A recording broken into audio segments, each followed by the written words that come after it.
مجھے یقین ہے کہ آپ لوگوں کو بھی ان کی یہ گفتگو پسند آئے گی، اور آپ لوگوں نے بھی اگر ان کا کوئی مجموعہ پڑھا ہو، ان کے کوئی اشعار یاد ہوں یا ان سے وابستہ آپ لوگوں کی کوئی یاد ہو تو اپنے کامنٹس میں ضرور لکھیے گا۔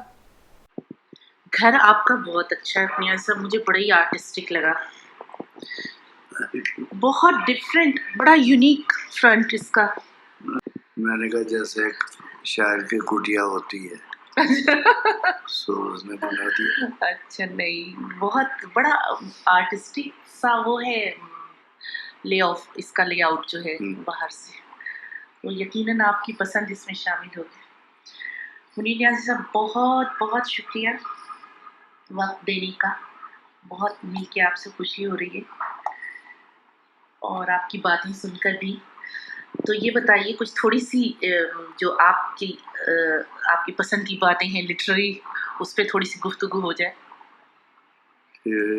لٹریچر تو ہمارے یہاں زوال میں ہے، جو آپ دیکھ کر گئی ہیں وہ واپس آ کر آپ نے محسوس کیا ہوگا، شاعری، کہانی اور تنقید، یہی ہے آپ کے لٹریچر کا، اردو لٹریچر کا حصہ، تو وہ تو زوال میں ہے۔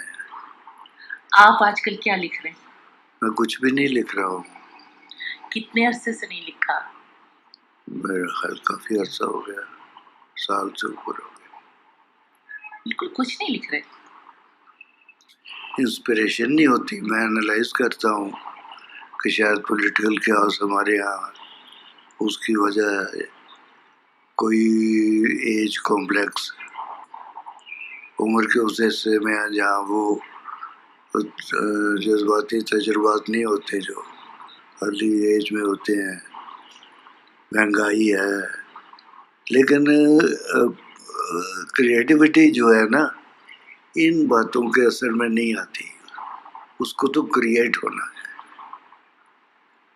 کیا کریں۔ اب آپ لوگ تو آپ ہی تخلیقی لوگ ہیں، کریٹیو، کہا جاتا ہے کہ انہی قسم کے حالات میں بہت اچھی تخلیق بھی وجود میں آتی ہے۔ وہ ہمارے یہاں پیدا نہیں ہوا وہ آدمی، وہ انجمن ترقی پسند مصنفین تھی، اور رشیا میں ذرا سوشلزم زوال میں آیا ہے تو وہ ختم ہو گئی، قیام پاکستان کے ساتھ ہی میرے خیال ختم ہو گئی۔ کریشن تو بڑا تکلیف دہ عمل ہے۔ مگر منیر نیازی صاحب آپ بھی ماشاءاللہ ان تخلیق کاروں میں سے ہیں کہ شاید بہت سے لکھنے والے آپ سے انسپائر ہو کر لکھتے ہوں۔ بہت، یہ آپ صحیح کہہ رہی ہیں، لوگ کہتے ہیں، میں لوگوں کا کہا ہوا ذرا زیادہ پڑھتا ہوں۔ نیازی صاحب آپ بہت تجزیہ کرتے ہیں صورتحال کا اور حالات کا، ارد گرد کے حالات کا، جو ظاہر ہے ہر تخلیق کار کرتا ہے۔ آپ اپنے بارے میں آپ نے کیا تجزیہ کیا کہ آخر آپ اتنے جو مشہور ہوئے ماشاءاللہ ادبی سین پر ابھرے اتنی شاندار طریقے سے، وہ کیا وجہ تھی؟ وجوہات اس لیے تھی کہ میں نے کبھی جو بنے بنائے موضوعات ہیں ان پر نہیں لکھا، کبھی ان کے پیچھے نہیں چلا، سوچنے سے شاعری قریب آتی ہے۔ میں نے یہ دیکھا ہے کہ شاعری ایک زندہ چیز ہے، اور وہ ان لوگوں کے پاس جاتی ہے جن کے لیے وہ لوگ ایک ڈیپر لیول پر سوچتے ہیں، اس کے پاس وہ آسانی سے چلی جاتی ہے۔ ایسے ایسے بھولے ہوئے خیالات، ایسے ایسے مناظر میری شاعری میں آ جاتے ہیں، لوگ حیران ہوتے ہیں کیسا ہوا۔ مثلاً ایک آدمی ابھی لیٹلی میرے ساتھ ایک شام منائی الحمرہ میں، کہنے لگا یہ آپ نے کیسے، وہ یہاں پر شاعر ہے صوفی نیاز، گروپ کیپٹن تھے آرمی میں، کہ یہ لافانی شعر کیسے آپ نے کہا۔ ایک اور دریا کا سامنا تھا منیر مجھ کو، میں ایک دریا کے پار اترا تو میں نے دیکھا، میں نے کہا مجھے تو اپنا کوئی شعر لفانی نہیں لگتا، میں تو اس شعر میں مبتلا ہوتا ہوں لیکن تھوڑے عرصے کے لیے. یہ شعر کو پتا تھا اس نے منیر نیازی کے پاس جانا ہے. آ گیا. جب میں لکھنا شروع کرتا ہوں مجھے نہیں پتا ہوتا میں نے کس موضوع پر لکھنا ہے، شروع کر دیتا ہوں موضوع خود بخود. ایک روز کافی دن ہو گئے تھے میں نے کچھ نہیں لکھا. یہ کھڑکی کھولی تو سامنے یہ بوگنویلا ہے، اس پر دھوپ پڑ رہی تھی. تو میں نے اسی وقت بیٹھے بٹھائے نظم دھوپ کا چوکور ٹکڑا لکھی. میری شہزادہ کتاب کا عنوان بھی یہی ہو، دھوپ کا چوکور ٹکڑا. اب میں مشرقی پاکستان جاتا ہوں، لوگ جاتے ہیں چڑگاؤں ادھر ادھر جہاں ایک فیشنیبل علاقے ہیں وہ. میں نے کہا میں سندر بن جاؤں گا. ہم نے کھلنا سے لونچ لی گئے. میں نے دیکھا کہ جنگل میرے ساتھیوں سے متنفر ہو گیا ہے، مجھ پر کنسنٹریٹ کر رہا ہے اور میں فیل کر رہا ہوں. میں چپ بیٹھا ہوں وہاں اور وہ شرائط کر رہا ہے جیسے. میں نے پوچھا، میں نے ایک آدمی سے پوچھا کہ اس کا نام سندر بن کیوں ہے؟ اس نے کہا یہ درخت جو ہے اس کو سندری کہتے ہیں، چھال سبز ہے، لکڑی اس کی سرخ ہے اور مضبوط ہے، اس کی وجہ سے سندر بن اس کا نام رکھ دیا. اس طرف ایک اور جنگل تھا وہ اس سے مختلف تھا. میں شام کو بیٹھے ہوئے کھانے پر ایسے جی سے کر کے ایک کہانی سنائی کہ یہ جنگل اصل میں شہر تھا ایک. یہاں کے مرد روزی روٹی کمانے کے لیے باہر گئے ہوئے تھے. پیچھے سے راکشسوں نے حملہ کر دیا تو ساری عورتیں، ساری ناریاں شجر بن گئی. بس یہ سندر بن تب سے چلا. آپ کو ایسے ہی کچھ شجر اور شہر اور اس طرح بن یہ آپ کو انسپائر کرتے ہیں ذہنی طور پہ؟ اب آپ کی شاعری پڑھ کے یہی لگتا ہے. شجر تو ہونا لازمی ہے، جہاں آدمی ہے وہاں شجر ہے. یہ سوال مجھ سے کیا کہ آپ کی شاعری میں شہر بہت آتا ہے، شہر سے کیا مراد ہے؟ میں نے کہا شہر سے مراد یہ ہے میری اجتماعی بود و باش. وہ دیہات بھی اس سے مراد ہوتی ہے، شہر بھی، ملک بھی، جہاں جہاں اس کے وہ میننگ دیتا ہے. تو پھر آپ دیہات پر کیوں نہیں لکھتے؟ میں نے کہا یار میں تمہیں بتا چکا ہوں.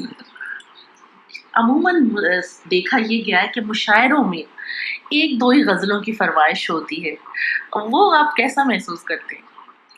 وہ بھی ٹھیک ہے، میرے لیے تو آسان رہتا ہے.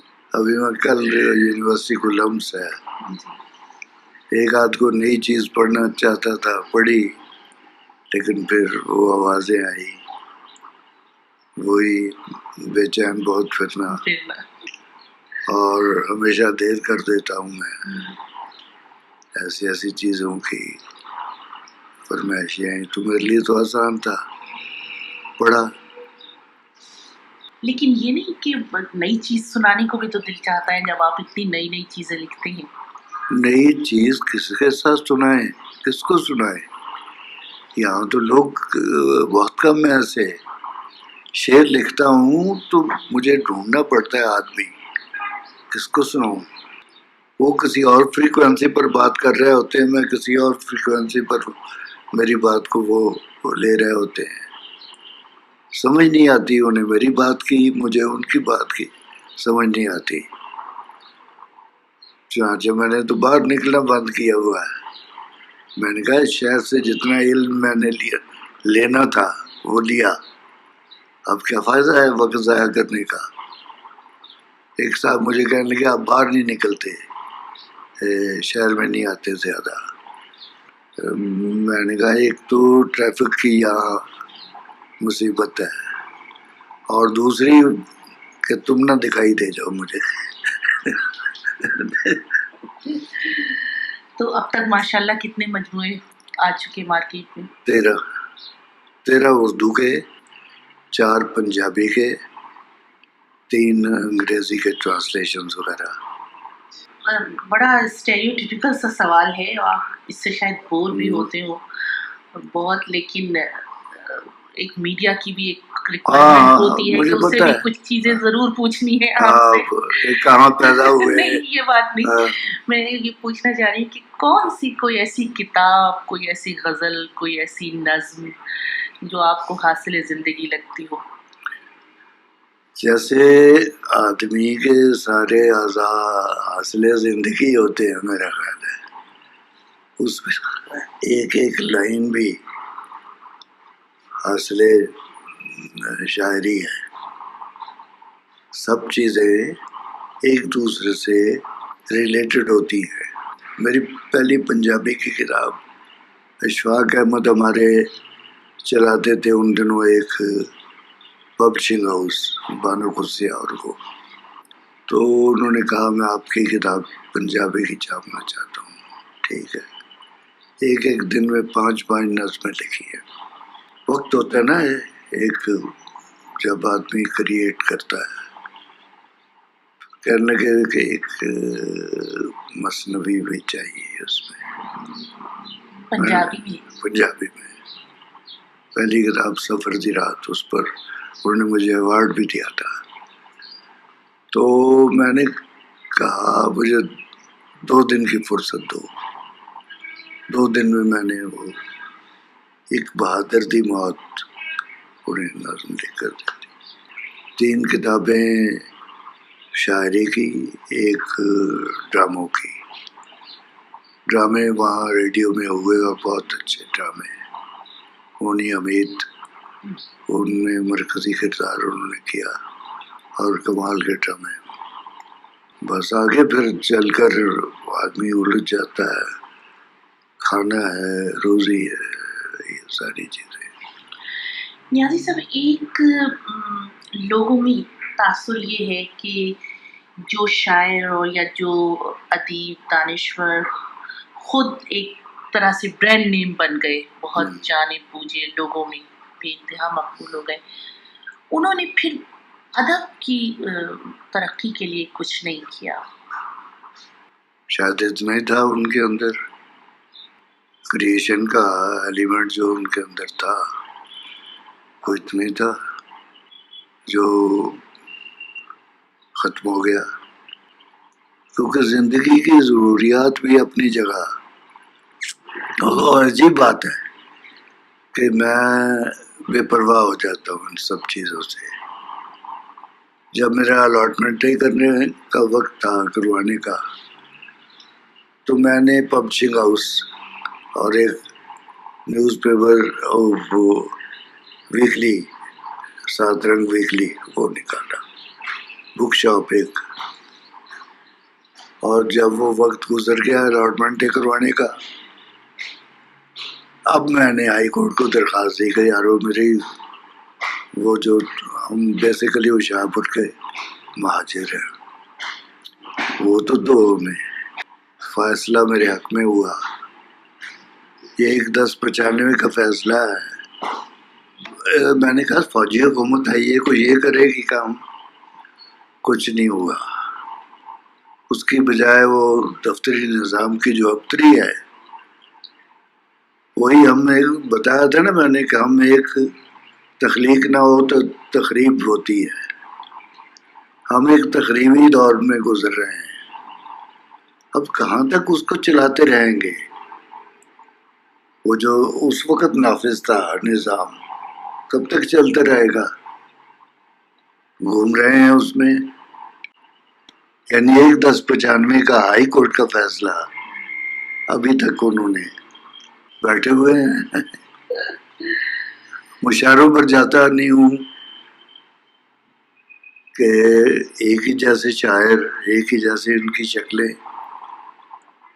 واپس آتا ہوں تو ایک ماہ تک قلم کو ہاتھ لگانے کا دل نہیں کرتا. مگر نیازی صاحب یہ ایک تاثر آپ بہت زیادہ مطلب تشویش کی حد تک ہے کہ کتابوں کا پڑھنا بہت کم ہو گیا. ہاں یہ بات یہاں پر کہ کتابیں نہیں، کچھ ایک حصہ اس میں پبلشرز کا پھیلایا ہوا ہے کہ کتابیں بکتی نہیں تاکہ رائٹرز کو پیسہ نہ دیا جائے. ہر کوئی اپنے پیشے میں اتنا زیادہ سے زیادہ کمانا چاہتا ہے کہ اس میں دھوکے کی حد تک وہ آ گیا ہے. آپ کے خیال میں کتابیں پڑھی جا رہی ہیں، نئی نسل کتابیں پڑھ رہی ہے، شوقین ہے پڑھنے کی؟ بالکل ہے، بالکل ہے. ہمارے جیسے غریب ملکوں میں تو شوق زیادہ ہے. پھر یہ ہے کہ شاعر بننے کا شوق بھی ساتھ ہی. تو نیازی صاحب یہ بتائیے کہ اگر اسی طرح سے میڈیا چینلز اور پرنٹ میڈیا تو خیر خود کم ہو رہے ہیں، الیکٹرانک میڈیا اسی طرح سے بڑھتا رہا، جیسے آج اگر کیبل میں 10 چینل ہیں تو ہو سکتا ہے کہ کل 20 ہو جائیں، تو ادبی سین کیا، ادبی منظر کیا ہوگا آج سے 20 سال بعد؟ مشاعرے ہوں گے ادبی نہ منظر؟ صحیح نہ ہوں کوئی فرق نہیں پڑے گا. بات تو سینسیبلٹی کی ہے، سوچ کی ہے، خیال کی ہے. خیال تو کسی نہ کسی اس کو جگہ ملے گی. تو ادب کو کس طرح سے زندہ رکھا جائے گا؟ یہ زندہ رہے گا. ایک چیز پیدا ہوئی ہے تو زندہ رہے گی. ٹیلی ویژن کی معرفت، انٹرنیٹ کی معرفت، یہ تو اسے تو زندہ رہنا ہے. جو چیز ہے جس نے پیدا ہونا ہے وہ خیال ہے، خوبصورت خیال ہے، خوبصورت یاد ہے.